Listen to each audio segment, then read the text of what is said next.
Junta here to stay. Mohadi Vice President Kembo Mohadi yesterday declared that Zimbabwe will, for a long time, remain under military rule because civilians had no capacity to enforce stability. Addressing government officials, among them cabinet ministers, following a tour of infrastructure built under the Beitbridge redevelopment project, Mohadi said the junta would not be dislodged by dogs barking at the rising moon, in apparent reference to the media and opposition parties exposing the Zanu-PF government's inadequacies.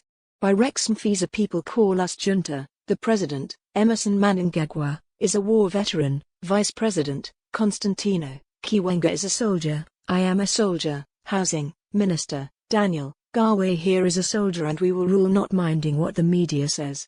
We will continue to rule. Civilians will not, he said.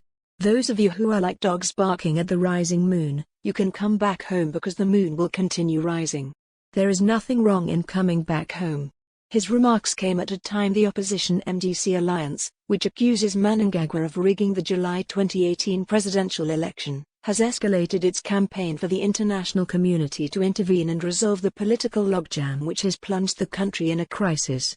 MDC alliance leader Nelson Chamisa claims that he won the presidential poll, but was denied a clear victory by Mnangagwa working in cahoots with the Zimbabwe Electoral Commission and the Constitutional Court, which endorsed the Zanu-PF leader as winner. In another matter, Mohadi said government had already dealt with a person who detonated an explosive that killed 2 VIP security aides, and seriously injured several government and Zanu-PF officials at a rally at White City Stadium in Bulawayo in June 2018. He, however, could not name the culprit or disclose how government had dealt with him, raising speculation that the state might have applied extrajudicial punishment on a suspected assassin. At least 45 people including Mohadi, Defense Minister Apamuching Uri Kashiri, former Zanu-PF National Commissar Engelbert Rouge, Vice President Constantino Chiwenga's estranged wife, Mary, to name a few, were injured in the explosion, widely believed to have been targeted at Mnangagwa.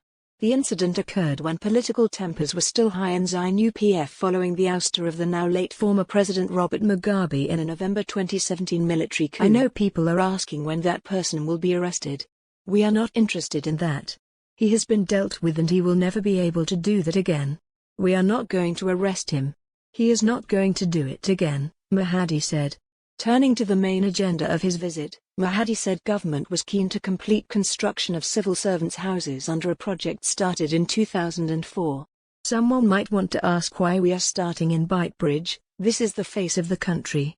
People get the impression of our country at Beitbridge and we have to start here. He said we believe in ourselves and we will make it happen. We have done the Beitbridge Harare Road at our pace and resources. We have our 2030 vision. The trajectory of our country is going up and will never go down because we are using our own resources. We will soon be the strongest country in the region. He said 2 other border posts would be built at Shashi and Chikwarakwara to decongest Beitbridge. We have convinced all the doubting Thomases that we are fully aware of what we are doing. Those sitting on the fence will soon be convinced. We are doing these projects according to our party manifesto, Mohadi said. The VP also said the ruling party would not be distracted by sideshows from the opposition, but continue with its development agenda. He sarcastically invited opposition party members to rejoin Zanu-PF, saying all opposition activists were once ruling party followers.